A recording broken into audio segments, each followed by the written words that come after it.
Yeah, I watched that speech. So when you watch that, you have to be able to see how the A National OCGFC are operating and why Trump is their man. I mean, I've been telling you for 3 years, going on 3 years, that there's a destabilization campaign against Europe. That's what the Ukraine war actually is. It's a proxy war being waged by the United States, not against Russia, but against Europe. I've been telling you that they're turning on each other. The West is turning on itself. I've been telling you that America is going to become more and more interested in creating conflict in the West, not in the global South. I've been telling you that the historical roles of the global North and the global South are going to be reversed. Didn't I tell you that? Well, look at the last Trump press conference. He's talking about destroying Canada economically. He's talking about trying to force them into submission. That's what all this talk is really about. He's talking about making the whole country into an American state, and he's talking about doing the same thing with Greenland. Except with Greenland, he even said that they might use military force to do it. So that's a direct threat against the EU, and they've taken it as such. He's literally saying that America could potentially use military force against a European country in order to seize territory from them, seize European territory. Well, that's nothing but colonization. What he's talking about with regards to Canada, that's nothing but colonization. The man is talking about occupying, colonizing, and pillaging other Western countries, the resources of other Western countries. He called the border between Canada and the U.S. an artificially drawn line. I mean, Putin didn't even say that about Ukraine. Meanwhile, the border with Mexico, well, that isn't artificial at all. It's just an artificial border between Canada and America. Greenland and Canada get to become American states. Meanwhile, Puerto Rico is called a floating island of garbage at a Trump campaign rally over the summer. So Puerto Rico is trash, and the Mexican border needs a wall, but the border with Canada is just an imaginary line. It doesn't really exist. Now, the obvious racism is just that. It's obvious. But if you think about it a little bit more deeply, there's a reason for drawing a demarcation line like this, what Trump is trying to do. The U.S. empire is looking at subjugating the northern hemisphere, and the southern hemisphere is no longer any of their business. It's out of their sphere of influence. In fact, the southern hemisphere is the ascendant hemisphere. I mean, did you notice how his press conference, how it began? What he did what the real reason for the press conference was? He was talking about the UAE pumping in $20 billion of investment into the United States. I mean, imagine. We're already at this point. We're already at the point where an American president is bragging about successfully attracting foreign direct investment from the global South into America. I mean, this is usually the kind of thing that a president in the global South would be bragging about, being able to attract foreign investment. But now you have the president of the United States, or the president-elect of the United States, being proud and bragging about the UAE opening up data centers in his country. Role reversal. It's actually really interesting to me. It's interesting to watch all of this play out, alhamdulillah, in our lifetime. We're seeing a major change.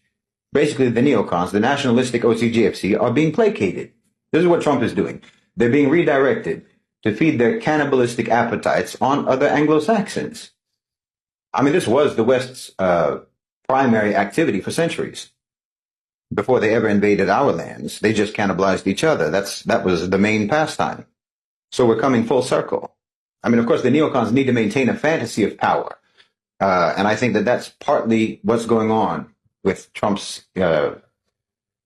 outlandish suggestion. It's giving them something to dream about while they create nightmares for everyone else. I mean, the suggestion that the United States could just take Canada, take Greenland, it may sound absurd, but it actually reveals something far deeper than just the mere posturing of a braggart. This is in the imperial DNA of the Western power structure, a system that has absolutely thrived on the subjugation of others' lands, others' resources, and other people for centuries. It isn't just about geography. This is about desperation on the part of the West, on the part of America. It's about a crumbling empire that's grasping at fantasies to try to reclaim relevance as its power slips away. To entertain the idea of annexing Canada or annexing Greenland or both in the 21st century is clinging to a mindset that belongs in the colonial past. It's obviously geopolitically absurd to try to do something like this today with all of the alliances and the sovereignties that are at play. But the point isn't whether this is feasible or not. It's that the very notion itself reflects an empire that is incapable of adapting to a world that is no longer defined by its dominance. The United States is not asserting strength here, it's telegraphing fear. This isn't a serious proposal. It's a tantrum dressed up as a strategy. It's the instinct of a predator whose fangs have fallen out, and they're lashing out in vain as his prey slips through its fingers. In my opinion, Trump is giving the neocons a fantasy of America as a great, giant imperial landmass like China or the former Soviet Union, a landmass of majority white people. That's important because as so-called minorities, or rather as members of the global majority who happen to live in America, as they are increasingly becoming the collective majority of that country, in other words, as white people are gradually becoming the largest minority in America, well, racists in America have a demographic problem, similar to the Zionists. But unlike the Zionists, if America starts annexing territory in the Northern Hemisphere, well, that's territory that has its own kind in it. They have their own kind there. Now, if Zionists seize territory, well, it's not filled with Jews. In fact, they don't even have enough Jews in the world. There's not even enough Jews on earth to fill the territory that they want, or even the territory that they already have. But if America takes Canada, if America takes Greenland, well, then the white population of the new United States empire would be at least increased by a few percentage points, which matters to them. Maybe more if Canada adopts a mass deportation policy like America. See, it's almost like they're trying to gather all their own kind together and either expel or refuse entry to the so-called racial and so-called ethnic demographic groups of the global majority who they never liked. And that's actually something that the global majority should be happy about, to be honest. The global majority should be happy about that. You should be happy about the anti-immigration policies, frankly, because they're literally trying to keep you off of a sinking ship while they're telling everyone else who's stuck on board that ship that it was the weight that was making them sink, not the gaping hole in the side of the vessel. In other words, they're lying to their own people about what's really happening about and why their ship is going down. But they're trying to keep you from jumping from the iceberg onto the Titanic, which is exactly what it is when anyone immigrates from the global south into America or into the West. You're just jumping from the iceberg to the Titanic. And they're trying to keep you off of it with their anti-immigration policies. Now, of course, this new Trumpian manifest destiny is nothing but a daydream. It doesn't really mean anything in reality. Trump is selling hallucinogens to the neocons. And of course, he's also just providing a distraction to the American people. This is one of the main things that politicians do in America. He's providing them a distraction that will appeal to their nationalistic ego and their nationalistic vanity. Anytime America talks about anything outside of America, all they're trying to do is distract their citizens from what's happening in their country, from the inequalities, from the economic collapse, from the erosion of their rights. All of this is happening in their own neighborhoods. So let's look somewhere else. Let's try to make them look somewhere else. It's for the American people to try to keep them looking outwards while their own houses burn down. And I mean that literally. I mean, I don't think you could find, or I don't think you could imagine or come up with a better metaphor for America today than what's happening in California right now. You got tens of billions of dollars worth of damage from those fires in California. Meanwhile, there's no water. The fire extinguishers aren't producing any water. Their firefighting equipment is all gone to Ukraine. Whole neighborhoods in Los Angeles, subhanAllah, whole neighborhoods in Los Angeles look like Gaza today. How about that? And you have a mayor who doesn't even know that a URL or that the term URL isn't the same thing as a website. This is America.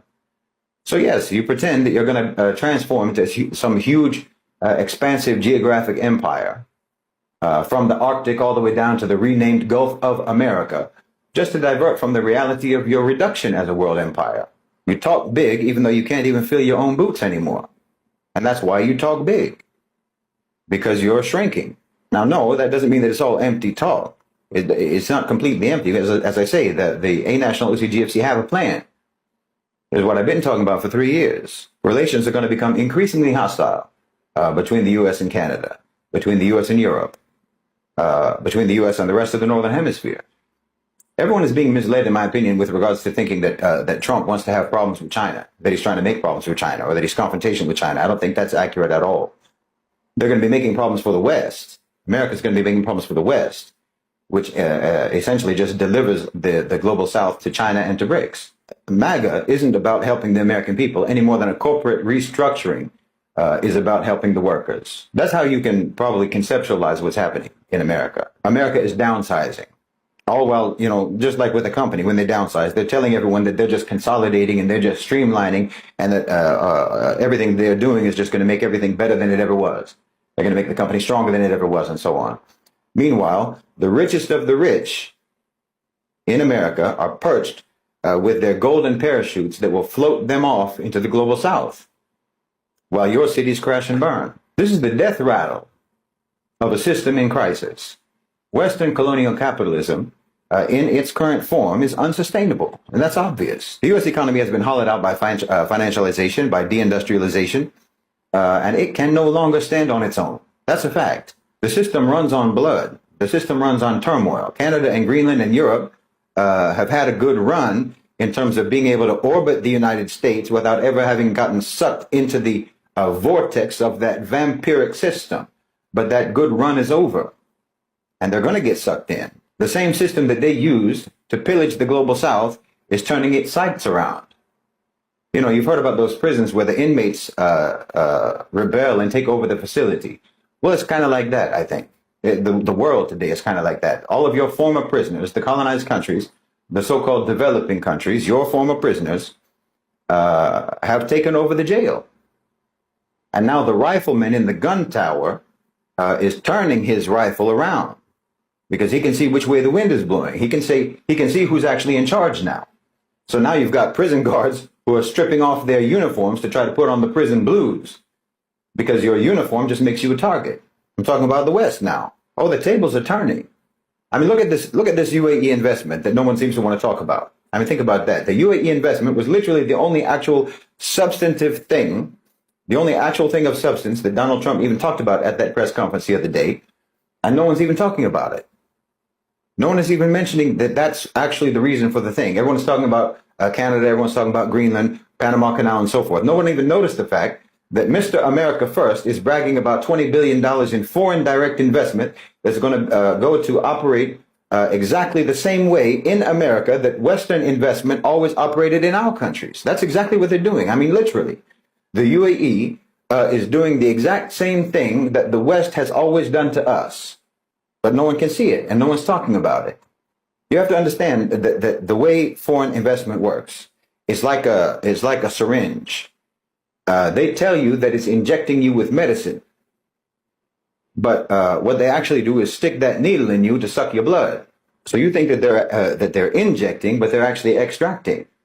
Because look, this deal that he announced, they're going to open data centers in the U.S. Okay. Well, aside from how much power and leverage that gives the UAE potentially over American data, which is massive, but let's not even talk about that. There's too many things to say really about that. That's not really even my area. But just consider the fact that data centers notoriously consume a huge amount of energy, a huge amount of electricity. This is why Trump was rambling for most of his press conference. He was rambling on and on and on about drilling, drill baby drill, about coal, and he was even attacking windmills and all sorts of things, which is just too obviously quixotic to even mention. Okay, they use a massive amount of energy, these data centers. They use a massive amount of energy, a massive amount of electricity. That's going to be American energy. That's going to be American electricity, powered either by natural gas, by oil, or by coal, or what have you. Apparently not by windmills. So let's just say that they open 10 data centers. The amount of energy that they will consume to run those data centers is going to be roughly equivalent to the total of U.S. natural gas exports. Imagine. This investment is only partially about the actual data centers themselves. This investment is about sapping America's energy resources. It's an investment into sabotaging America's newfound status as an energy exporter. And that's if they just open 10. If they just open 10 data centers, but they're putting in $20 billion investment in. For $20 billion, you could open hundreds of data centers, or 10 data centers with the capacity of hundreds. Either way, that's $20 billion that can potentially significantly undermine America's energy self-sufficiency. And more importantly, for the Khalij, for the Gulf, undermine America's competitiveness in the international markets as an energy exporter. This is a very important issue for the UAE. It's a very important issue for the Gulf. Trump knows this, of course, because the A-National OCGFC knows this. Trump is very close to the Gulf states and always has been. I mean, you can almost say, and this is what I've been saying in the chat, Trump is a Khaliji president. I mean, he's so Khaliji that he wants to change the name of the Gulf of Mexico to the Gulf of America just so America can have a Khalij. What we're witnessing is the West turning on itself. The empire is cannibalizing its allies. They're cannibalizing their own environments now, and they're cannibalizing their own people just to stay alive. This isn't strength. This is desperation. This is a dying system that's clawing at anything to try to keep from falling. I'm talking about the neocons, not the A-National OCGFC. We're talking about the nationalistic owners and controllers of capital. But the stronger and the richer faction of the OCGFC, the A-National OCGFC, whom your own system created, that faction of elites are not tied to your domestic prosperity. They're not tied to your domestic economy anymore. And they're not tied to any nation. They are a nation unto themselves, like I keep saying. And they actively want to see your system devour itself because they want to leave the rest of the world to them. They want America out of it. So what does that mean for us, for Muslims, and for the global South? Well, it means that we have to prepare. We have to be serious. We have to build. Because as the empire collapses, we have an opportunity to create something that we haven't seen in the world for hundreds of years. This isn't a call to resist. It's a call to lead, to show the world that there is a different way. There is a just way. There's a way that's rooted in harmony and cohesion and collective sovereignty. And I think that's what we're seeing develop. So let's not be distracted by the empire's desperate fantasies. We have to focus on the work ahead. We have to understand what's actually happening because there are tremendous risks. I mean, BRICS is working with the A-National OCGFC, and that's perilous in and of itself. They are predatory. They're just the same as neocons in terms of being predators. They want to worm their way into dominance in the global South. So we have to negotiate that relationship very carefully. This is going to require cool heads, calm calculation, patience, and long-term planning. So you have to try to not get caught up in the flash bombs that they drop sporadically, Western politicians. You need to pay close attention to what's actually going on. Because yes, we are in a negotiation, all of us, literally all of us. We're all in a negotiation with power, continuously, constantly, nonstop. You and I are constantly defining the terms of our relationship with power. We are constantly letting them know what they can and cannot get away with. We're letting them know what we require from them. We're letting them know continuously what we will and will not accept. So we really can't afford to let them distract us. The West is turning on itself. So we have to ensure that we are ready to rise when the West falls.